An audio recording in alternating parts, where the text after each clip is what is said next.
I'm seldom intimidated by anybody, but I'll have to say that Harrison's GPA actually exceeds the combined GPA of Jerry Richardson and me. I might add with a lot left over. And so I'm intimidated. Now this morning, I'll run out of gas very quickly because I'm old. And not only that, I only prepared a few comments this morning while I was drinking coffee. And those of you who haven't yet reached 75 will understand that you can have a really good thought while you take your first sip, and by the time you put the cup down, you've forgotten what it was. And it took me quite a while to get my notes together, and I'm unsure as to what they are. But this morning I want to talk about Charlotte a little bit, and then I'd like to take your questions because I have an opinion about everything, unencumbered by facts, and willing to share that with you. Now, some time ago, or maybe it was last winter, I can't remember, or the winter before perhaps, I made the statement that we had lost two rich uncles, that we'd had two rich uncles die, meaning that our two banks had gotten damaged very badly, and that we had to learn as a city to do without them. Now the good news is that they weren't dead, they just were in intensive care, and they're back making money again, both of them, and both of them contributing mightily to our city, as we have seen in their philanthropy throughout the last 2 years when we really needed it. So I'm happy to say that I overstated that case. Now on the other hand, you could say that you could make the case that we are a little bit like somebody who has lost, like a city who has lost an Air Force base, like Greenville lost Donaldson Air Force Base, or Charleston lost the submarine base. And that we are sort of still taken aback because some of the things that we used to take for granted are not there anymore. But if one looks at the historical overview, I'd like to take a minute and just give you just a little bit of background about Charlotte as I see it.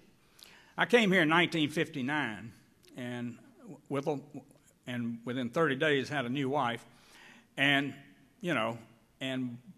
within a year had a new son. And we started raising a family here, and I found out what everybody already knew in those days and would say then, and I'd say today, this is a great place to raise a family. But I will say it was the most boring city I'd ever been in my whole life. You couldn't buy a drink. You couldn't dance to live music. In fact, we didn't even have live music. So you could, yeah, we had live music, but it was at the church. And it was singularly the most boring city in America or in any place in the world that I had been. And I thought, how did I get here? Anyhow, well, then I remembered my father had sent me. And of course, I'm sure Bennettsville is boring as hell too. But anyway, as I look at our city today and the excitement downtown and the Live After 5, at one point we used to have a program down in the center city called Live After 5 where we tried to entice people downtown. Now we're trying to get rid of them so we can get our cars through the traffic, around the bar scene at somewhere around 11 to 12 o'clock. But anyway, the city's grown tremendously. We've prospered, and I believe that will continue because the factors that have allowed us to prosper are still in place. It's still a great place to live. It's still a great place to raise a family. But now it's a very exciting place to live because we have lots of things to do. But the most important thing we have is that we have a great group of young, talented, diverse, energetic young people who want to make things happen. That's what built the city originally. That was a whole lot of us coming from somewhere else to settle here, to try to make a living. And we still got that going on. Young people are pouring into this city all the time because it's a great place to live and play. And so we've been very, very blessed with that, and we continue to have that blessing with us. Now, if you look at what we have here, if you just think about the pro sports teams, our college teams, and all of our various arts groups, we have a lot to do here that we didn't have in 1960. we didn't have in 1970. And some of it we didn't have in 1990. So things have really come a long way. One of the things I'd like to comment about, though, today is what we've been able to accomplish since the crash, whatever we wish to call that. I'm going to call it a crash for a minute, not knowing what else to call it. We used to call it a crisis, but the definition of a crisis is got to get over at some point. So we're through the crisis stage, and we're in recovering and going forward stage. But in any event, if you think about the new arts campus, the Levine Center for the Arts, uptown, and understand that we raised $88 million from the private sector in the worst economy that we've had since the 1930s, you understand that this is a city that really does believe it can do something and can do it. So we've been blessed with people that when they have a challenge, they get out and do something about it. I might add it's a blessing that we've got a great philanthropic community. I just wish we had some more Dick Spanglers and Leon Levines around. So one of y'all's jobs is to make several $1 billion so you can continue this tradition as we go forward. We've got one of the greatest medical complexes in the country, not in the South, but in the country. We have a tremendous medical community, and so you don't have to go anywhere else if you've got something wrong with you. If you've got something seriously wrong with you, it's right here in our city. This gives us great strength. It gives us stability. They provide a large number of jobs, and it makes it a better place to live. The most important things, though, that I want to talk about are really our government. Our public-private participation has been legendary, and it is what allowed us to build this city. Starts off with great planning. We've always planned what we were going to do. None of the things that have happened in our center city are accidents. Most of everything was planned really down to a T.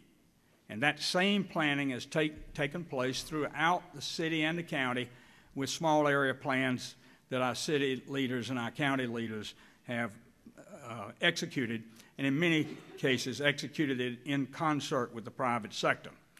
Now we have 4 factors, and some of them are laws or ordinances, and some are just the ways we do things that I think we're quite fortunate to have, and I think underpin why Charlotte and North Carolina will continue to grow and prosper in the future. Now the first one is, and some of these I might add, you will disagree with, but I want to tell you how important they are. The first one is our annexation laws in North Carolina. Our annexation laws, as you know, allow us, the city, to annex any property next to it that reaches a certain density. I think it's 1.5 people per acre, but I could be wrong about that. It doesn't matter. When they want to, they can take in the property adjacent to them, and they can do it without the vote, really, of the people being annexed. And the reason that's good is it stopped the great disease of the American cities, which was white flight. The leaving of the center city and the leaping out beyond the city boundaries and forming a new city. Ergo, taking away the tax base for which were to support the growth of the city and school systems, et cetera. Which takes me to the second great thing we have here, which I know many people disagree with, and that is a single district school system. You cannot run away from our school system. You have to stay and play. And that helps us keep our eye on the ball to educate everybody's child so our child can get educated. In other words, if we get where we don't have that, and we have, let's say, a group of people go off somewhere and form their own school system, and then they happen to be the wealthiest people, they can ignore the others. This is not good for a city. It's not good for a state. And so that's a second thing we have that is a very positive contributor to our success. Now, the third thing, and one I hope I read that I know that there have been suggestions we do away with annexation laws. That would be a terrible mistake. Do not do that. Because of that annexation law, we have very fine bond ratings in our cities, in our counties, and in our state. And that's because they have highly predictable income streams. And so investors are willing to buy our bonds. If you fragment that, then your ability to raise money to build parks, to build schools, whatever, gets damaged severely. So leave that law alone. The third thing is that we have a strong city manager / county manager system. What that has given us is professional management of our city and professional management of our county. And that is a good system. The weak mayor, strong, excuse me, Mr. Mayor. That's what people call it, weak mayor, strong manager type arrangement. And that is a good arrangement because it gives us professional management and it makes the mayor. We should pick mayors that are great leaders, visionaries who can draw a picture about where it is we should go and then help lead the council in approving the actions that will take us there. But we have the professionals to execute it. And so let's don't mess with that system either. We have, I'd like to knock on wood somewhere, I'm unaware of any graft in our government, and I think that system has worked well for us, and the people are represented through our elected representatives on the council and on the commissioner, and so we have a word. They can fire the city manager, and they can fire the county manager, and they can fire the planning director. So if they don't do their job, we have a way of dealing with that. But it's a very good system, and we should be pleased with it and keep it. Now, while we have a great mayor today, and we may have had great mayors in the past, there's no promise you'll have a great mayor in the future. So don't get carried away by the idea that we should change that system. Now, finally, and this is quite important, we have a right-to-work state. And that right to work means that people seek out North Carolina as a place to put their factories. It is not an accident that we have a tremendous number of foreign companies operating in North Carolina and South Carolina because both states are right-to-work states.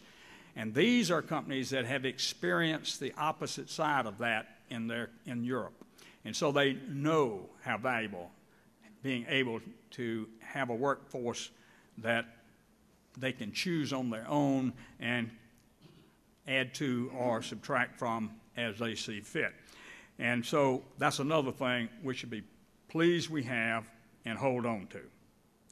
Now, finally, I think that the last thing I'd like to say is that one of the things that is really, in addition to planning, which has been one of our great strengths in this city, in addition to that, we have had a lot of innovation here.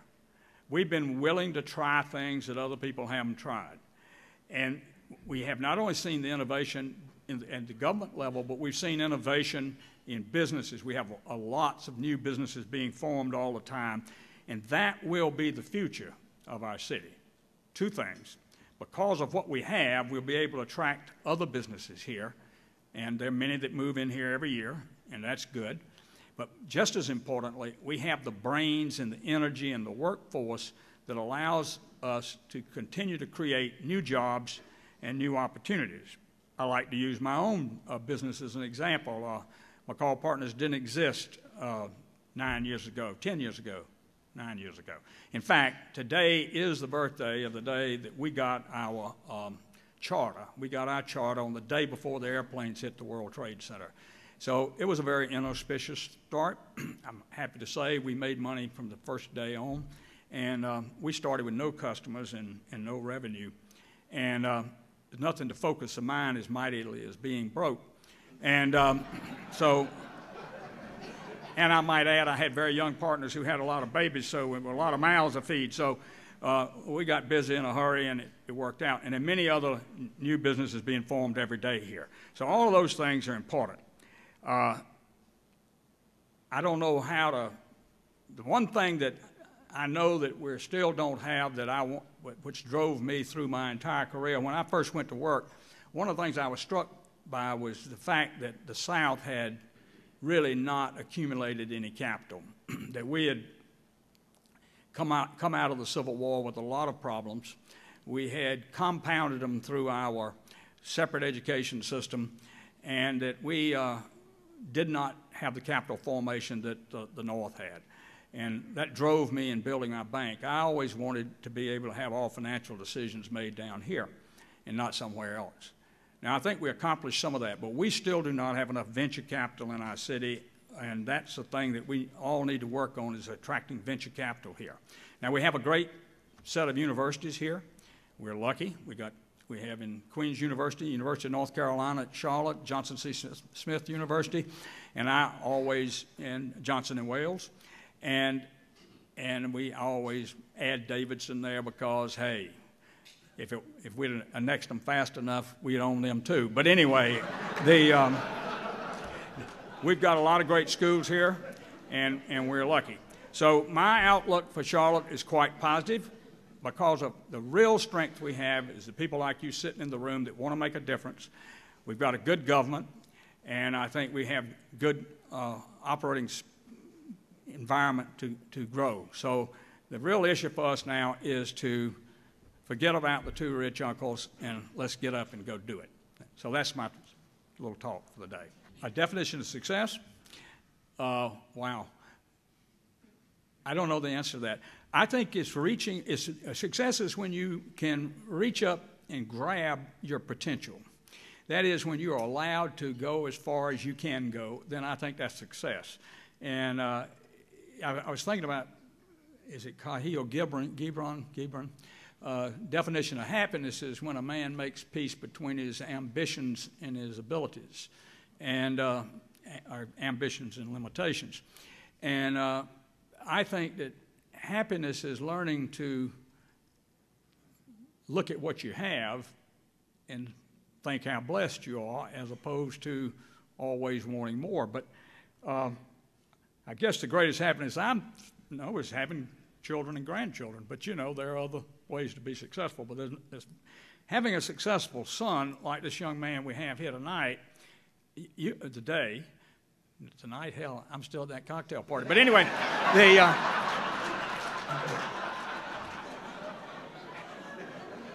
I know that Harrison's mother and father are successful.